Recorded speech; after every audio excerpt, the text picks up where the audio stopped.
Welcome to What is Islam Academy. And congratulations. You've just leveled up to level 1+ on your journey of understanding Islam. In a world obsessed with more things, more status, more noise, our souls quietly yearn for something simpler. We're told happiness is in accumulation, but deep down we crave meaning and balance. Islam offers a profound framework for living with intention, finding contentment not in possessions, but in our relationship with the Creator. The principle of Adam al-Israf wal Tabdhir, avoiding wastefulness, isn't just about saving money or resources, it's a spiritual mindset. Every blessing from water to time is a trust from Allah, and how we use it reflects our gratitude. Living with this awareness transforms daily actions, making wudu, preparing a meal, spending wealth, into acts of worship. Islam calls us to moderation, the middle way, freeing us from the endless cycle of wanting more. True richness lies not in abundance, but in a soul content with Allah's decree.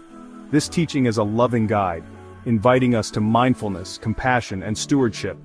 It's a path of love for Allah, shown through careful, grateful use of His creation.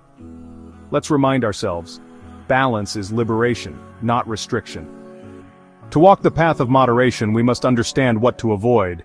Israf and Tabdhir. Israf is using too much of what's permissible, like wasting food or water, forgetting that every blessing is a trust. Tabdhir is even more severe, squandering resources on what's impermissible, like spending on sinful pursuits. The Qur'an calls those who waste brothers of the devils, highlighting the spiritual danger of heedlessness. Both Israf and Tabdhir harden the heart, fueling restlessness and ingratitude. On a societal level, wastefulness breeds injustice. The excess of a few deprives the many. These are not just personal failings, but spiritual illnesses that harm our souls, communities, and the planet. Islam teaches us to see resources as finite trusts, not entitlements. Avoiding waste is about gratitude, accountability, and living with purpose. Recognizing these dangers is the first step toward a life of balance. Moderation, wasatiyah, is the antidote to wastefulness, the elegant middle way between extremes. It's not deprivation but wisdom, using Allah's gifts with care, as an act of gratitude. A grateful heart finds joy in sufficiency, not in constant craving. When we see every crumb and every drop as a provision from Allah, waste becomes unthinkable. Our conscience, awakened by gratitude, guides us to take only what we need and to share with others. The earth and its resources are a trust. We are custodians, not owners. Wasting is a betrayal of this trust and our role as Khalifa on earth. By embracing moderation, we honor this sacred responsibility and maintain the balance Allah created. Every mindful choice and turning off a light, reusing, mending becomes an act of worship. Our daily actions declare, "O Allah, I am grateful for your trust." This is how the mundane becomes sacred. Moderation turns life into a continuous remembrance of Allah. In this way, every choice draws us closer to Him. The Quran speaks clearly. Avoid wastefulness. Allah commands, "Eat and drink, but be not excessive." He likes not those who are excessive. Balance is a divine principle. Enjoy blessings, but don't transgress limits. Wastefulness is linked to ingratitude and even to the path of Shaitan. The wasteful are brothers of the devils. True righteousness is responsible spending, neither extravagant nor miserly but balanced. Moderation in spending is a mark of piety and justice. The Quran reminds us, on the day of judgment, we'll be asked about every blessing. Then, on that day, you will be asked about the delight. These verses urge us to reflect, are we careful stewards of Allah's gifts? The Quran's message is one of gratitude, accountability, and mindful living. Every resource is a trust. Every act of waste is a spiritual loss. Let the divine words guide us to conscious, grateful consumption. The Prophet Muhammad embodied the Quran, living simply, detached from worldly excess. He taught moderation not just in words, but in every action. Even in abundance, he warned against waste. What is this extravagance, O Saad? Even while making wudu at a flowing river. His household often lived on dates and water by choice, not necessity. Wealth passed through his hands, but he gave it away, keeping little for himself. His home was simple, his contentment complete, a lesson for us all. He taught us to live as travelers, taking only what's needed for the journey. The world is a prison for the believer, and a paradise for the disbeliever. His example shows true freedom and peace come from detachment, not accumulation. The companions learned simplicity and detachment directly from the Prophet.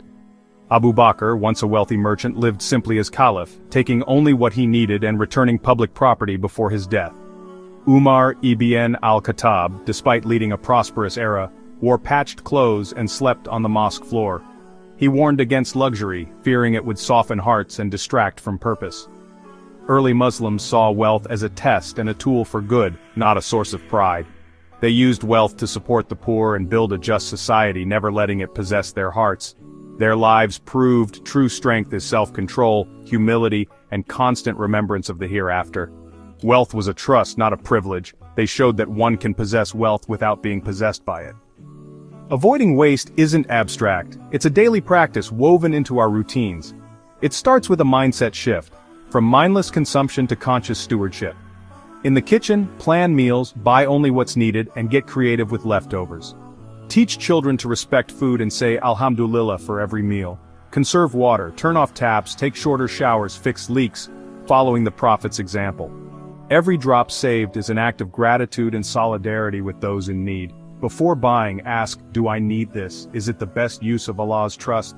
Prioritize needs over wants, avoid debt for unnecessary items, and give charity before spending on ourselves. These habits purify our wealth and hearts, anchoring us in gratitude. Small, consistent actions transform our homes into havens of balance. Choosing moderation brings immense blessings, barakah, contentment, and gratitude. Barakah is not about quantity but quality. A little with blessing goes far. Wastefulness strips barakah, gratitude and moderation invite it back. Contentment, or qana'ah, is peace with what Allah has decreed, a revolutionary act in a world of endless wanting. The Prophet said, true richness is the richness of the soul.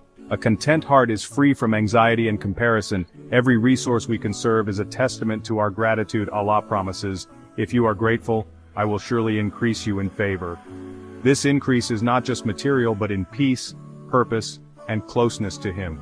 Caring for resources is an act of love for Allah's creation and for others. A life free from waste is a life rooted in gratitude and spiritual abundance. The journey to balance is ongoing, one of learning, reflection, and sharing. Islam's teachings are meant to be lived and shared, bringing benefit to families, communities, and the world. Teach by example, cherish food, conserve water, and find joy in simplicity. Let our homes be schools of gratitude and stewardship. Extend this to the community, reduce waste at events, share reminders, and build a culture of mindfulness.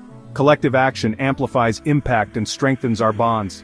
Keep the conversation alive, seek knowledge, share sincerely, and embody these values. May Allah make us grateful, moderate, and beloved to Him, spreading the light of stewardship everywhere.